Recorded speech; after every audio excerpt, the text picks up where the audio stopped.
Representative Paul Gosar recently shared a video that depicts him killing Alexandria Ocasio-Cortez.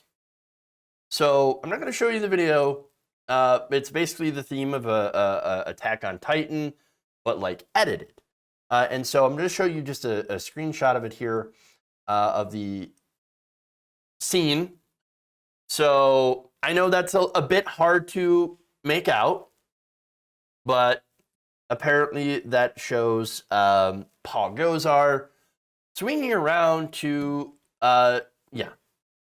basically stab Alexandria Ocasio-Cortez in the neck. That's what it is. Now, for those of you who don't understand what's going on, this is from the anime Attack on Titan. Now, if you want to be depressed, watch that show, because it is depressing. But you could see that it altered AOC's face. It put her face on a Titan, which, again, in the show, they're mindless giants that go around and destroy things and eat people. Okay. And now, in the video, Gosar posted the congressman is depicted fighting the Titans alongside Representative Marjorie Taylor Greene, Lauren Boebert, and in one scene, as I showed you, Gosar flies into the air, slashes the Titan on the back of the neck, which apparently is the only way to kill it. That's how you kill the Titans. In another scene, Gosar swings two swords at a Titan who has the face of Joe Biden. Okay, then. So, look, it's gross.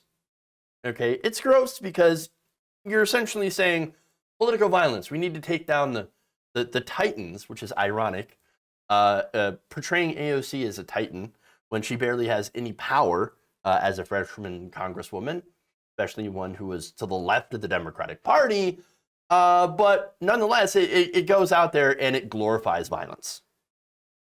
So now it's even worse, though. If you watch the whole thing, the animated scenes of the video are interspersed with real-life footage of Border Patrol. So Border Patrol are, they're the heroes. They're the heroes. And they're rounding up the migrants at the Mexican border. And in one scene, footage of migrants crossing the Rio Grande is overlaid with what appears to be splattered blood. In another, the words drugs, crimes, poverty, money, murder, gangs, violence, and trafficking flash across the screen.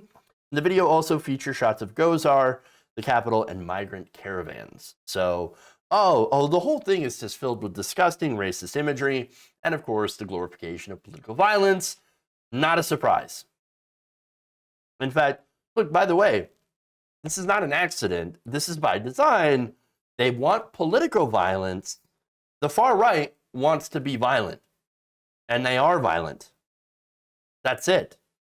And by the way, almost a third of all Republicans said that violence may be needed to save the United States, according to a disastrous poll. Again, 30% of Republicans agreed with the statement. Because things have gotten so far off track, true American patriots may have to resort to violence in order to save our country. That is incredibly disturbing. And here they are, again, they're sending that message. I mean, it's not enough they film cringy ads blowing up cars with the word socialism painted on it, or shooting, literally taking a stack of bills, like legislation, like the ACA, and shooting it. That's what they do. And now they're superimposing people's faces on things and then showing them killing those things. This is how far the right wing has gone. They're off a cliff. And yet the response here, this is Jessica Lycos, who is the Gosar's digital director. Her response was, everybody just needs to relax. It's just a cartoon. No need to get worked up about it, really. And you just don't understand meme culture. That's what it is. You just don't understand. Just relax. It's funny. This has reminded a lot of people of what happened with Kathy Griffin. Remember when she took that picture with the the Trump mask and the severed head with ketchup and all that, and made it to look like there was the decapitated Trump. Okay? Now, look, when that happened, I was like, wow, that's cringe. Don't do that. That is political violence. Please don't. Now, the right wing, when that happened, they howled and cried. They almost literally demanded her head for it, and they nearly got it. She lost her job at CNN. Now, of course, again, I don't really care about Kathy Griffin. I think Kathy Griffin is cringe, but this is what happened to her. She lost her job at CNN. Federal officials threatened to charge her with conspiracy to assassinate Trump, and was put on the terrorist no-fly list for 2 months. Seriously, she was put on the terrorist no-fly list. Are you kidding? And by the way, after she was taken off the no-fly list, for a while afterwards, she was detained at every single airport she went to. I mean, come on. So now you could say that she had faced some real repercussions, or even got canceled as a result. That's some cancellation, right? Goddamn leftist cancel. Oh wait. Oh, that's not leftist cancel culture. Again, super bad taste. I did not like it when she did that. I thought it was an incredibly poor taste. And so, yeah, she deserved the backlash for sure. But those same people, by the way, that went after her when she did that, they're eerily silent on Gosar. Real weird. Very, very strange. But look, here's the other thing, too. Kathy Griffin is not a member of Congress. She's a comedian. Now, for some people, they can be like, well, comedy, she's being edgy, pushing the boundaries and anti-Trump. You can use that as a defense. I don't necessarily agree. If you want to go for that, that's fine. Knock yourself out. I don't really care, honestly. I think what she did was stupid and wrong and deserves some backlash for it. That said, for Gosar, absolutely no defense whatsoever. And by the way, his colleagues in the party will do absolutely nothing.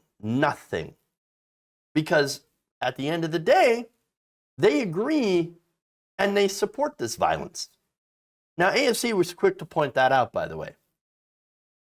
She said, while I was en route to Glasgow, a creepy member I work with who fundraises for neo-Nazi groups shared a fantasy video of him killing me. Now, she is, by the way, referring to Gosar being invited to fundraise along with Nick Fuentes. Nick Fuentes, I'm sure you all know who he is.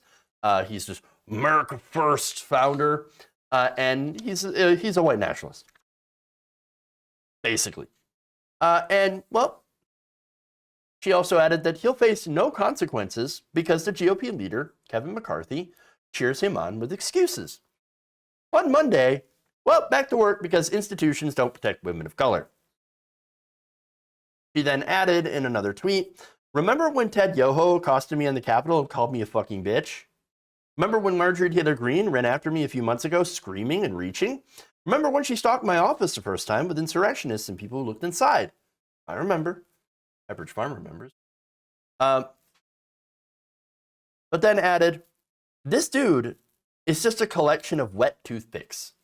Anyway, white supremacy is for extremely fragile people and sad men like him, whose self-concept relies on the myth that he was born superior because deep down, he knows he couldn't open a pickle jar or read a whole book by himself.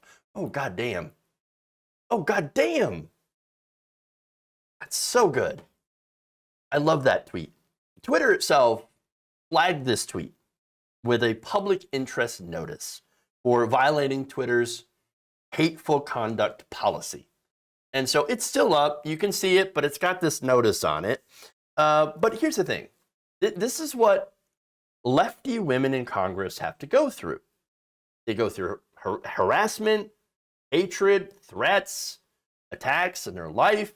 I mean, you can only imagine how many threats Alexandria Ocasio-Cortez, and not just her, but Ilhan Omar, Rashida Tlaib, other members of the squad. And by the way, you could just go and look at almost any female member of Congress, but especially on the left, they're always getting these threats from unhinged right-wingers and sometimes people who call themselves on the left. And so understand that, like, she is being threatened and accosted for being a woman on the left. She's a social democrat who dares to speak up for certain things that they do not like, and they absolutely cannot abide her presence. They absolutely despise her. And look, I have criticisms of some of her votes, and that's totally fine. You can criticize her votes, you can criticize her. No politician is above reproach. After all, they're supposed to work for us. But that's where you draw the line. Is like, okay, criticism fine, threats not fine. Threats bad. Threats and attacks. And the pure vitriol she gets from all sides isn't something that anyone should have to deal with. And of course, this is different than going in and protesting, somewhere outside of somebody's office or whatever. That's totally fine. But again, there is a line, and you can't cross that. Okay? And the fact that, by the way, Kevin McCarthy and the rest of the Republicans are okay with members of their own caucus doing ridiculous shit like this, I mean, that says a lot about where the Republican Party is today. If you enjoyed this video, please give us a like and share with your friends. You can subscribe and help out the channel by becoming a patron. It's patreon.com/Jeff Waldorf, or you can become a channel member as well by hitting the join button below.